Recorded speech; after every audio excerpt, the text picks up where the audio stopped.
ఇక ఉగ్రమూకలపై భారత్ చేస్తున్న దాడులపై నిజామాబాద్ జిల్లా అడవి మామిడిపల్లిలో మాజీ సైనికులు సంబరాలు చేసుకున్నారు. ఈ ఒక్క గ్రామంలోనే 14 మంది ఆర్మీ ఉద్యోగులున్నారు. ఇందులో 6 రిటైర్ అవ్వగా మిగతా వారు వివిధ ప్రాంతాల్లో విధుల్లో ఉన్నారు. ప్రస్తుతం పాకిస్తాన్ తో యుద్ధానికి సిద్ధమవుతున్న సమయంలో వారంతా మద్దతు పలుకుతున్నారు. కేంద్రం నుంచి ఒక్క పిలుపు వస్తే మళ్లీ ఆయుధాలు పడతామంటున్న మాజీ సైనికులతో మా ప్రతినిధి శ్రీపతి ఫేస్ టు ఫేస్.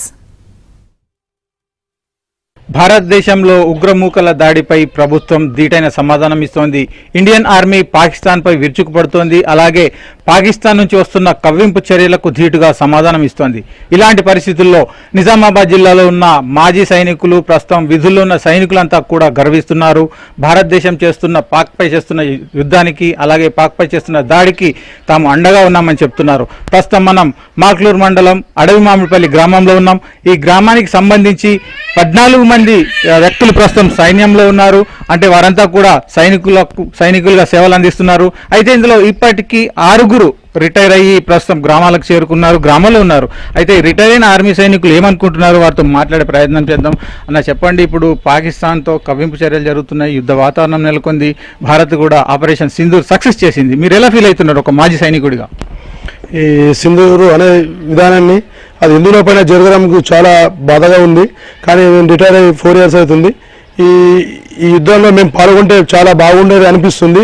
కానీ ఈ పాకిస్తాన్ని వరల్డ్ పటంలో లేకుండా చేయాలని మా సైనికులకు అందరికీ విజ్ఞప్తి. మేము కూడా ఎప్పుడు ఇమీడియట్లీ రీకాల్ చేసినా వెళ్ళడానికి సిద్ధంగా ఉన్నాము.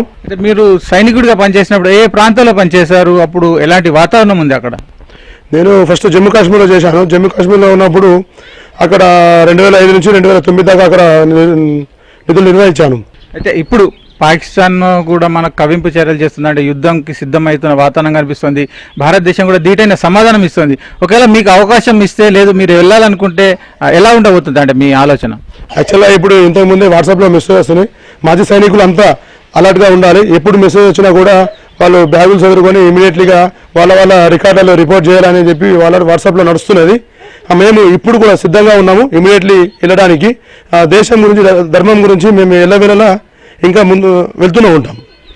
అయితే అన్న మీరు చెప్పండి, గ్రామ ప్రతినిధిగా ఉన్నారు, ఈ ఊరు నుంచి 14 మంది ఆర్మీలో ఉన్నారు, ఎట్లా ఫీల్ అవుతున్నారు? అలాగే ఇప్పుడు మన ఇండియాపై జరుగుతున్న ఉగ్రదాడిని ఎలా చూస్తారు?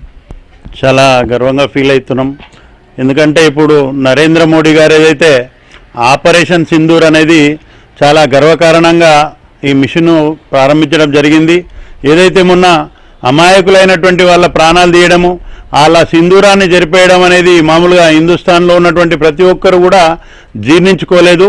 దానికి ఒక 15 రోజుల వ్యవధి లోపలనే ఆపరేషన్ సింధూరాన్ని పెట్టేసి ఇలా పాకిస్తాన్కు ఎటువంటి పౌరులకు ఇబ్బంది కాకుండా, ఎవరైతే తీవ్రవాదం మీద ఉక్కుపాదం మోపాలనేటువంటి ఉద్దేశంతో వాళ్ళ స్థావరాలనే ప్రజలకు ఎటువంటి ఇబ్బంది కాకుండా, ఎవరికి కూడా డ్యామేజ్ కాకుండా, మనం యుద్ధం కాకుండా ఏంటంటే ఉగ్రవాదం మీద పోరు చేస్తున్నామని ఏదైతే నరేంద్ర మోడీ గారు ఉగ్రముఖలపై దాడులు ప్రారంభించారో, ఇది ప్రపంచానికి కూడా శాంతి సందేశం ఇస్తూ ఒక ప్రజాస్వామ్య దేశంగా మోడీ గారు తీసుకున్న నిర్ణయాన్ని మేము హర్షిస్తున్నాం. ఈరోజు ఇప్పటికి కూడా మనకు కవ్వింపు చర్యలకు పాల్పడుతున్న పాకిస్తాన్ మీద ఇప్పటికైనా కూడా యుద్ధం ప్రకటించి, ప్రపంచ దేశాలను మెప్పించి యుద్ధం ప్రకటించి పాకిస్తాన్ను మన ప్రపంచ పటంలో లేకుండా చేయాలని చెప్పేసి మేము మోడీ గారికి చెప్తున్నాం. మేము అదేవిధంగా మా ఊరు నుంచి ఏదైతే 14 మంది ఆర్మీలో ఉన్నారో, ఒక 6 రిటైర్మెంట్ కావడం జరిగింది, ఇంకో 8 మంది విధుల్లోనే ఉన్నారు. వీరు కూడా అవసరమైతే ఎప్పుడు రీకాల్ చేసినా కూడా వెళ్ళడానికి మా సైన్యం అంతా రెడీగా ఉన్నారు.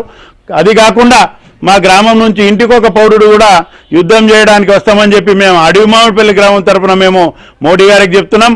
మోడీ గారికి ఒకటే, మీరు ఏదైతే ఉగ్రవాదానికి అనగదొక్కాలని చెప్పేసి మీరు ఏదైతే సంకల్పం చేస్తున్నారో, మోడీ గారు మీరు ముందుకు నడండి, మీ వెనక మేమున్నామని చెప్పేసి మేము గర్వంగా చెప్తున్నాం. పార్టీలకు అతీతంగా అందరూ కూడా జై హింద్ అంటూ భారతదేశానికి మనం అండగా ఉండాలా, మన సైన్యానికి అండగా ఉండాలని కోరుతున్నాను. రైట్, మొత్తానికి ప్రస్తుతం ఏదైతే పాకిస్తాన్ పై జరుగుతుందో పోరాటం, అలాగే ఉగ్రమూకలపై పోరాటం జరుగుతుందో, దీనికి నిజామాబాద్ జిల్లాలోని సైనికులు కావచ్చు, మాజీ సైనికులు, అలాగే ఇక్కడున్న కామన్ పీపుల్ కూడా ప్రస్తుతం అండగా ఉంటున్నారు, మద్దతు తెలుపుతున్నారు. పాక్ పై జరుగుతున్న పోరాటాన్ని కొనసాగించాలి, పాక్ను తుదముట్టించాలని వారి అభిప్రాయం చెప్తున్నారు.